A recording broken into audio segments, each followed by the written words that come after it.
स्वागत है आपका मेरे YouTube चैनल पर। आज मेरे साथ हैं विशाल कुमार सिंह, जिन्हें आपने बहुत सारी YouTube की वीडियोस में पढ़ाते हुए देखा है। विशाल ने हाल ही में SSC 2019 CGL के एग्ज़ाम में अपना परचम लहराया है। ब्रूट पर एक वीडियो विशाल और विशाल के माता पिता का बहुत वायरल हुआ, जिसे देखकर मुझे भी उत्सुकता हुई कि मैं विशाल की जर्नी के बारे में जानूं और आप सबसे भी शेयर करूं कि कैसे विशाल ने संघर्ष करके इस मुकाम को हासिल किया है।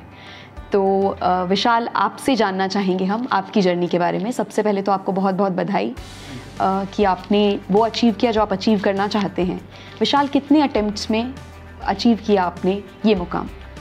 सबसे पहले तो थैंक यू मैम कि आपने मुझे मौका दिया यहाँ पे आने का। और अटेम्प्ट्स की अगर बात करूँ तो ये मेरा तीसरा अटेम्प्ट था। SSC CGL 2019 मेरा थर्ड था। उसके पहले CGL 2017 और 2018 में मैंने दिया था, तो जो उस दोनों में नहीं हो पाया था और फाइनली 2019 में जाके हुआ, जिसका रिजल्ट आया 2022 में। तो विशाल, अब जब अचीव कर ही लिया 3 अटेम्प्ट्स के बाद, तो क्या आपको लगता है कि ये अटेम्प्ट बस एक नंबर ही है, चाहे कोई 1 में करे, चाहे 2 में, चाहे 4 में? क्या आप इस बात से सहमत हैं? आई थिंक ये थोड़ी सब्जेक्टिव चीज़ है मैम। किसी के लिए बहुत थोड़ा ऑब्लिगेशन होता है कि फर्स्ट अटेम्प्ट में ही उन्हें करना है, और जैसे मेरे ऐसे लोगों के लिए था कि ऑब्लिगेशन था कि फर्स्ट में नहीं हो तो सेकंड में करना है, तो यही करना है। तो ये पर्सन टू पर्सन वेरी करता है। काफ़ी लोग मुझे इस बात के लिए क्रिटिसाइज़ भी करते हैं कि काफ़ी टाइम तुमने लगा दिया, और कई लोग ये भी कहते हैं कि यार बहुत इंस्पिरेशन मिलती है आपको देख के, आपने हिम्मत नहीं हारी और लगे रहे। तो सबका पर्सपेक्टिव अलग है, इसमें मैं ये नहीं कह सकता कि कितने अटेम्प्ट जस्टिफाइड हैं। लेकिन मेरे लिए अगर तीसरे में नहीं होता मैं चौथा भी देता, चौथे में नहीं होता शायद 5वां भी देता मे बी। तो विशाल के लिए ये कह सकते हैं कि दिल नाउमीद ही नहीं, नाकाम ही तो है, लंबी है गम की शाम मगर शाम ही तो है, क्योंकि विशाल फाइनली वहाँ आ गए। विशाल, आपने कहा कि चौथा भी देते आप अटेम्प्ट, पर मैं आपसे ये समझना चाहूँगी कि ऐसा क्या है सरकारी नौकरियों की तरफ हमारे युवाओं का रुझान कि कुछ भी हो जाए हमें लगता है सरकारी नौकरी ही करनी है, या भले ही 3 साल 4 साल 5 साल देने पड़े, पर लालसा जो है वो सरकारी नौकरी की ही रहती है? मैम, पूरे भारत में जितने तरह के स्टूडेंट्स होते हैं, काफ़ी अलग अलग टाइप के स्टूडेंट्स हैं, लेकिन मैं ज़्यादा जानता हूँ बिहार और यूपी के स्टूडेंट्स उनके बारे में। तो यहाँ पे क्या है, स्पेशली बिहार जो मेरा स्टेट है, तो वहाँ पे क्या है कि अपॉर्चुनिटीज़ हैं नहीं ज़्यादा। तो वहाँ पे ज़्यादा या तो आपको मतलब इंजीनियरिंग की प्रिपरेशन करने वाले स्टूडेंट्स मिलेंगे, या तो मेडिकल करने वाले मिलेंगे, या तो IAS करने वाले मिलेंगे, या तो BPSC करने वाले मिलेंगे, तो SSC करने वाले मिलेंगे। तो वहाँ पे हमारे पास कोई ख़ास ऑप्शन रहता नहीं है। और क्योंकि हमारे जो पेरेंट्स हैं, ग्रैंड पेरेंट्स हैं, या हमारे जो सोसाइटी वहाँ पे हमारे जो लोग हैं, तो उन सब के मन में, क्योंकि उनके टाइम से भी यही चीज़ थी कि गवर्नमेंट जॉब ही है जो है, तो ऐसा नहीं कि वो कुछ ओवर एम्बिशियस थे वो, बट जो है यही है। तो इसमें जिसका हो गया वो उसका लाइफ सेटल्ड है, तो उसको एक अच्छे नज़र से देखा जाता है। तो इस तरीके से एक स्टीरियोटाइप बना हुआ है वहाँ पे, और उसी की वजह से शायद मुझे लगा कि क्योंकि मेरे लिए ज़्यादा ज़रूरी था कि मेरे आसपास के जो लोग हैं वो सेटिस्फाइड हों मुझसे ज़्यादा। अच्छा। तो इसीलिए मुझे उन लोगों की चॉइसेस पे थोड़ा सा ज़्यादा फोकस करना। माता पिता बहुत खुश होंगे जी, कुछ दिया माता पिता ने तोहफा, आपने पेपर निकाला है, क्वालिफाई किया है? तोहफा तो मतलब जो उनके चेहरे पे जो खुशी थी, मुझे नहीं लगता कि उससे बड़ा तोहफा कुछ और हो सकता है। बिल्कुल, हमने सबने वो वीडियो में भी देखा था जी। और मतलब मैंने सोचा कि यार मतलब इस एग्ज़ाम को क्रैक करके अगर इनके चेहरे पे इतनी खुशी आ सकती है, तो मैं प्लान कर लूँ कि और भी कोई एग्ज़ाम है कैसे क्रैक कर सकता हूँ। तो क्या करेंगे माता पिता के लिए? अब आपके पास सरकारी नौकरी है। अभी देखता हूँ, मैंने कुछ प्लान वैसा नहीं किया है मैम। अभी तो मेरे लिए सब कुछ थोड़ा सा अनरियलिस्टिक चल रहा है। अभी जैसे आपसे मिलना मेरे लिए एक ड्रीम कम ट्रू टाइप। नहीं, ऐसा बिल्कुल भी नहीं है। आपसे मिलना मेरे लिए ड्रीम कम ट्रू है, क्योंकि आपके जैसे लोग संघर्ष करते हैं, और आपके जैसे लोग मेरे जैसे लोगों को भी प्रेरणा देते हैं, और बहुत सारे युवाओं को प्रेरणा देते हैं कि वो मेहनत करें, और मेहनत कहीं ना कहीं रंग लाती है। जब हम बात कर ही रहे हैं BPSC की, बिहार से आप आते हैं, BPSC का एग्ज़ाम कैंसिल हो गया जी। और मेरे ख्याल में दूसरी बार ऐसा हुआ। हरियाणा PCS के साथ भी ऐसा हुआ था। आपकी इसको लेकर क्या भावनाएं हैं? As an aspirant, as a student, I am sure आपके बहुत सारे दोस्त होंगे जो पेपर दे रहे होंगे। मानसिक तौर पर ये सब कैसे इम्पैक्ट करता है युवाओं को? एक्चुअली मैम, जो प्रिपरेशन फेज़ है, जो हमें पढ़ना होता है, वो बिल्कुल भी एक्सक्रूशिएटिंग नहीं होता है कंपेयरिंग दिस टू ये सब चीज़ें। और मुझे लगता है कि ठीक है, हार्ड वर्क सबको करना चाहिए, सबको पता है क्या पढ़ना है, कैसे पढ़ना है, तो उसी में हम लोग उसी में उलझे रहना चाहते हैं। उसके अपार्ट अगर कोई इस तरह का टेंशन अगर आता है, तो क्योंकि हमारे पास टूल नहीं है ना उसको डील करने के लिए। बिल्कुल, ये एक्सटर्नल फैक्टर्स हमारे कंट्रोल में है। बिल्कुल, और क्योंकि मेरा अपना सीजीएल का भी ऐसा एक्सपीरियंस है कि मल्टीपल टाइम्स एग्जाम्स वगैरह कैंसिल उसमें भी हुए हैं, डिले हुए हैं काफ़ी ज़्यादा। मतलब सोचिए 2019 सीजीएल का रिजल्ट 2022 में जाके आ रहा है, तो एक अलग से ही जोन में हम लोग रहते हैं। मतलब सोसाइटी से कट जाने का मन करता है, किसी से बात करने का मन नहीं करता है, दोस्तों की शादी में नहीं जाते, बिल्कुल नहीं, कई लोग तो बुलाते भी नहीं हैं, क्योंकि इस टाइप का क्वेश्चन हो जाता है। तो ये सब बहुत ही दुर्भाग्यपूर्ण है, मतलब बहुत ही बुरा है। अगर आपको कोई एक तरीका बताना हो एस्पिरेंट्स को, जो लोग आपसे प्रेरणा लेते हैं, कि वो कैसे इससे डील करें, तो क्या टिप देना चाहेंगे आप उन्हें? एग्ज़ाम कैंसिल आपने कहा आपके समय पर भी होता आया है और हम देख रहे हैं हमारे कंट्रोल में नहीं है, तो कैसे डील किया जाए इससे? सिंपल सी चीज़ है, कोई चीज़ अगर हमारे कंट्रोल में नहीं है तो उसके बारे में बार बार सोचना सही नहीं है, उसको छोड़ दीजिए।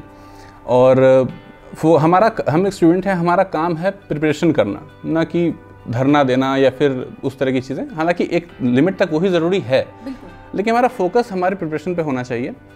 ऐसा हो सकता है कि अगर इन सब चीज़ों में हम लोग उलझे रहे तो हमारा जो फोकस है हमारी प्रिपरेशन पे से वो थोड़ा सा हट जाता है। मतलब ऐसा कह सकते हैं कि थोड़ा प्रैग्मेटिक होना चाहिए इसको लेकर। हमारे कंट्रोल में नहीं है, कैंसिल हुआ, दुख हुआ, हमें एक दिन जाकर थोड़ा दुख मना सकते हैं, पिज्ज़ा खा लीजिए, जो भी अच्छा लगता है, मूवी देख लीजिए, और अगले दिन वापस पढ़ाई पर लग जाइए, क्योंकि ये अपने हाथ में ही नहीं है। जी बिल्कुल, जो हमारे हाथ में नहीं उसके लिए कुछ करना, उसके लिए बेकार में उसको इशू बना के दिमाग में रखना, ये सब सही नहीं है, क्योंकि ऑप्शन नहीं है हमारे पास एक्चुअली अल्टीमेटली। तो बेटर है कि प्रिपरेशन पे फोकस कीजिए और इम्प्रूव करने के बारे में सोचिए। जो अगला अपॉर्चुनिटी आपको मिलेगा उसमें और आप अच्छा परफॉर्म करें, दैट इज़ मोर इम्पॉर्टेंट। विशाल, इस जर्नी में कभी गिव अप करने के बारे में सोचा कि हो गया बस, अब और नहीं लिखूंगा और नहीं पढ़ूंगा, कल से पढ़ाई नहीं करूंगा? मैम हर चौथे दिन लगता था कि अब नहीं हो पाएगा, बहुत बोरिंग लगा। और एसएससी सीजीएल की बात है मैं करूँ, उसकी पढ़ाई काफ़ी बोरिंग है, बहुत बोरिंग पढ़ाई है। मतलब आप इमेजिन करो कि अभी आपको अगर पढ़ना पड़े, कैलकुलेशन टेबल्स वगैरह पढ़ने पड़े, कैलकुलेशन मल्टीप्लिकेशन डिवीज़न करना पड़े इस एज में आके, तो काफ़ी बोरिंग होता है। और हर चौथे दिन लगता था कि छोड़ना, तो हर चौथे दिन लगता था कि अब छोड़ ही देना है, अब तो छूना नहीं है। लेकिन और ये सबके साथ होती है, हर एक जो टॉप करने वाला है उस एग्ज़ाम में और जो फेल करने वाला है उसके साथ, हर सबके साथ। कैसे उठाते थे फिर किताबें? बस यही एटीट्यूड है जो आपको डिफरेंट बनाता है, one who makes it and one who don't. कि मतलब निगेटिव फीलिंग आना इट्स ऑब्वियस, बट एक बार फिर से ट्राई करना का जो एबिलिटी है ना, कि नहीं बार कोशिश करते हैं, चलो फिर से करते हैं, तो वो जब तक फीलिंग आती रहेगी तब तक आप जिंदा हैं, आप कंटिन्यू करते रहेंगे। लेकिन जिस दिन वो आ जाता है ना कि अब नहीं, मन नहीं है, तो फिर आदमी छूट जाता है। इस जर्नी में आपके लिए सबसे बड़ी डिस्ट्रैक्शन क्या थी? डिस्ट्रैक्शंस मैम वैसे तो बहुत ज़्यादा थी, सोशल मीडिया है, जी बिल्कुल, लेकिन अपार्ट फ्रॉम दैट और भी चीज़ें थी। और मेरा नेचर ऐसा था कि मैं काफ़ी ज़्यादा डिस्ट्रैक्ट हो जाता था, तो मैंने फिगर आउट करना शुरू किया कि क्या करूँ इस चीज़ से बचने के लिए। तो मैंने कहा कि एक एक करके मैं सारे डिस्ट्रैक्शन को काट दूंगा। तो 2-3 चीज़ें थी जो काफ़ी ऑब्वियस होती हैं जब आप यूथ एज में होते हैं। तो मैंने क्या किया, डिस्ट्रैक्शंस को मैंने कट कर दिया कि डिस्ट्रैक्शन जब होगा नहीं डिस्ट्रैक्शन तो उधर फोकस जाएगा ही नहीं। सही बात है। और इस स्ट्रेटजी को मैंने अपनाया। थोड़ा सा शुरू में दिक्कत हुआ, 5-6 महीना टाइम लगा मुझे ये चीज़ करने में, लेकिन एक बार जब हो गया उसके बाद डिस्ट्रैक्शंस मेरे सामने ज़्यादा कुछ नहीं था। सोशल मतलब एकाग्रता और फोकस रहना इम्पॉर्टेंट है, उसका कोई सब्स्टिट्यूट नहीं है, और आपको अपने जीवन से डिस्ट्रैक्शंस को कम करना होगा। अगर वो डिस्ट्रैक्शंस सपोर्ट सिस्टम का काम कर रहे हैं तो अलग बात है, लेकिन अगर वो ड्रेन कर रहे हैं आपकी एनर्जी और आपके फोकस को, तो आपको उनसे छुटकारा पाना पड़ेगा। विशाल, मैंने देखा आप अपने नाम में WEE लिखते हैं, तो ये वी वाला विशाल है, ये कैसा विशाल? एक्चुअली ये काफ़ी कन्फ्यूज़न होता है कि कई लोग मुझे विशाल नहीं बोलते हैं, विशल करके बुलाते हैं। उनको लगता है कि मेरा नाम ही है यही, बट मेरा एक्चुअल नाम विशाल कुमार है, VISHAL KUMAR, बट मैंने थोड़ा सा उसको कस्टमाइज़ कर दिया है। उसका रीज़न ये है कि कोई ऐसा सॉलिड रीज़न नहीं है, लेकिन एक्चुअली जहाँ से मैं आता हूँ बिहार से, तो वहाँ पे गलत प्रोनाउंस करने का एक ट्रेंड है। तो मेरा नाम वैसे विशाल है, बट वहाँ पे विशाल बोलेंगे कुछ मतलब कंप्लीटली कोई भी आदमी वहाँ पे सही नाम प्रोनाउंस मेरा नहीं करता है। तो ऐसे थोड़ा सा फन एलिमेंट मैंने ऐड करना चाहा। यूट्यूब चैनल का नाम खुद ही बिगाड़ दिया। बिल्कुल, हाँ, यूट्यूब चैनल में शुरू कर रहा था, तो मैंने उसका नाम कुछ खुद से थोड़ा सा कुछ मस्त। अब क्योंकि मैं मैम से मिलने के लिए आया हूँ, पता नहीं फिर कब मौका मिले, तो मेरे मन में भी कुछ क्वेश्चंस था जो मैं पूछना चाहूँगा मैम से। पहला क्वेश्चन तो मेरा ये है मैम कि मान लीजिए आप जब UPSC मॉक इंटरव्यूज़ लेते हो आप, तो उसमें क्या होता है कि मान लीजिए कि आपने कुछ ऐसा अपने फैक्ट पूछ दिया, बहुत ही डिस्टेंट फैक्ट है, मतलब कि आमतौर पे लोगों को याद नहीं होता, तो उसका आंसर किस तरीके से देना चाहिए एज पेरेंट को जिससे कि आप बहुत खुश हो जाओ? मतलब उसको आता नहीं है बट वो उसको कैसे डील करे उस क्वेश्चन को ताकि आप खुश हो जाओ। जब किसी भी इंटरव्यू में आपसे कोई सवाल पूछा जाता है, specially UPSC interview personality test है, तो आपकी नॉलेज को वो टेस्ट कर चुके हैं। अगर आपको कोई फैक्ट नहीं आता तो उसके लिए आपको पनिश करना तो जायज़ नहीं है। अब मान लीजिए आपको नहीं पता है कि अमेरिका का स्क्वायर जो एरिया है, जोग्राफिकल एरिया है, वो एग्जैक्ट नंबर्स में कितना है, तो उसके लिए मैं आपको प्रताड़ित नहीं कर सकती हूँ कि आपको ये नहीं पता है। लेकिन अगर आप उस बात को अच्छे से एडमिट कर लेते हैं, आप एक वर्ड सॉरी बोल देते हैं, अपनी ईगो को ठेस बिना पहुंचाए, तो वो दो चीज़ें दिखाता है। एक आपकी इंटीग्रिटी कि आपको नहीं आता था और आपने एडमिट किया कि आपको नहीं आता है, और दूसरा आपकी ह्यूमिलिटी कि आप हर बात को अपनी ईगो पर नहीं लेते हैं।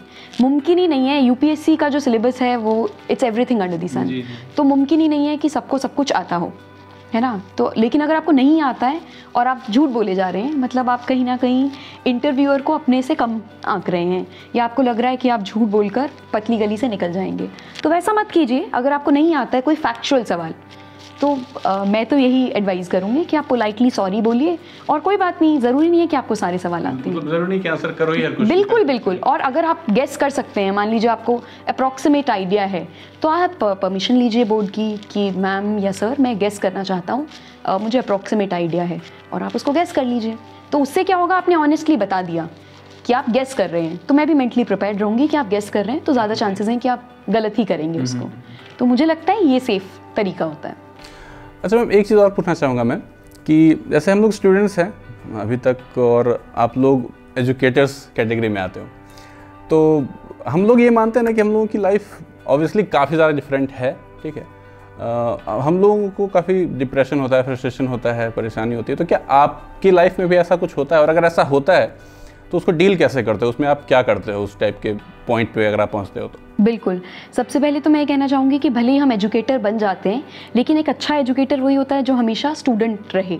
तो मैं इस बात में बिलीव करती हूँ कि मैं टीचर बन जाऊँ और कितने भी साल पढ़ाऊँ, लेकिन मैं अच्छी टीचर तभी बन पाऊँगी जब मैं अच्छी विद्यार्थी रहूँगी। तो स्टूडेंट तो मैं भी आपके साथ ही हूँ।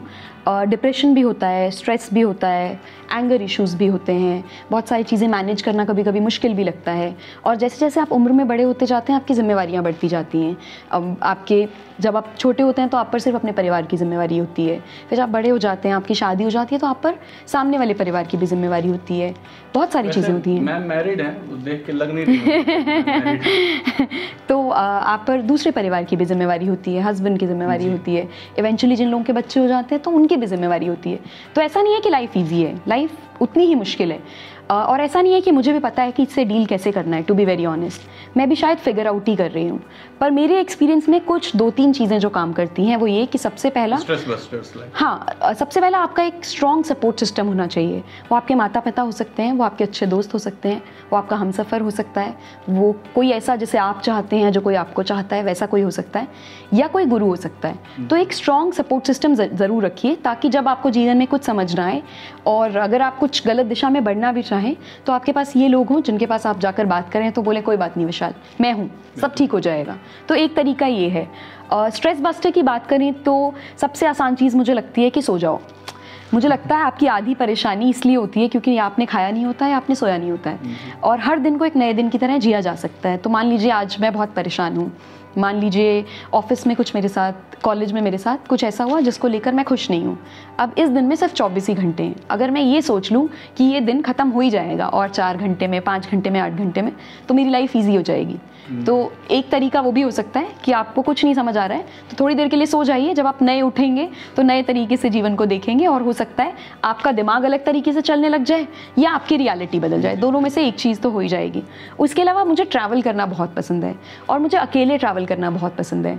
क्योंकि मुझे ऐसा लगता है कि हमारी जो डेली की भाग दौड़ होती है उसमें हम खुद को समय नहीं दे पाते, पर जब हम अकेले ट्रैवल कर रहे होते हैं तो एम ये नहीं है कि मुझे एक डेस्टिनेशन पहुंचना है, कि मान लीजिए मैं गोवा जा रही हूँ तो मुझे गोवा पहुंचना है।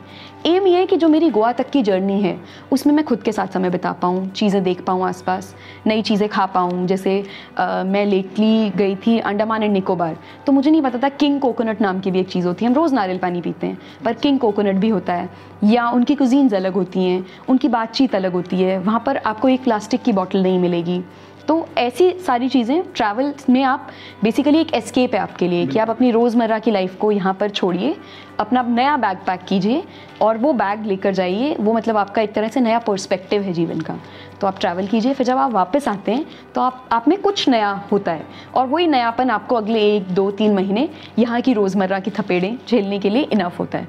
तो मुझे लगता है कि यही सब चीज़ें हैं। बाकी ऑनेस्टली इस बात को एडमिट करना चाहूँगी कि आप कितने भी बड़े हो जाते हैं, आपके स्ट्रेस आपसे ज़्यादा बड़े होते रहते हैं। तो it's a mountain that you always have to keep climbing.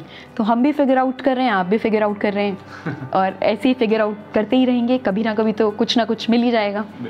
जी, अब मेरा लास्ट क्वेश्चन मैं पूछ लूँ?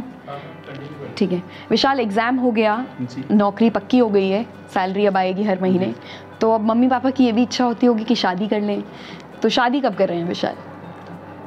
शादी की बात करूँ तो मैम ढोल भी सुन ही रहे हैं बैकग्राउंड में। अभी मैंने एक्चुअली प्लान नहीं किया है मैम। पहले मैंने सोचा है कि थोड़ा अर्निंग हो जाए, हालांकि अभी 2-3 साल एज भी नहीं है, क्योंकि हमारे यहाँ पे जितनी एज में शादी होती है उससे मैं 2-3 साल पीछे हूँ। अच्छा, आप लोग जानना चाहते हैं कि विशाल की एज कितनी है? हाँ, मैं 26 प्लस हूँ एक्चुअली।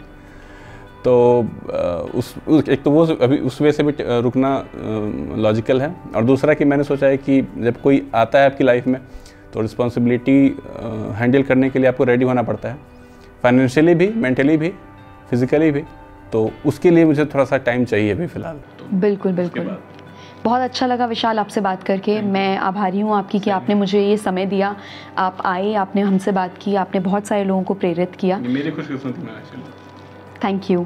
और भी आपके जो भी सवाल हैं आप कमेंट्स में लिख सकते हैं, हम ट्राई करेंगे कि हम उन्हें आंसर करें। आई होप आपको ये वीडियो अच्छा लगा। अच्छे से ज़्यादा मैं चाहूँगी कि इस वीडियो ने आपको कुछ सिखाया, वो जो आप ढूंढ रहे थे आपको मिल पाया इस वीडियो से। थैंक यू अपना समय देने के लिए, और जुड़े रहिएगा मेरे चैनल से भी और विशाल के चैनल से भी, और हम आपसे नए चीज़ों पर बातें करते रहेंगे और आपको नया नया कंटेंट देते रहेंगे। धन्यवाद। जय हिंद।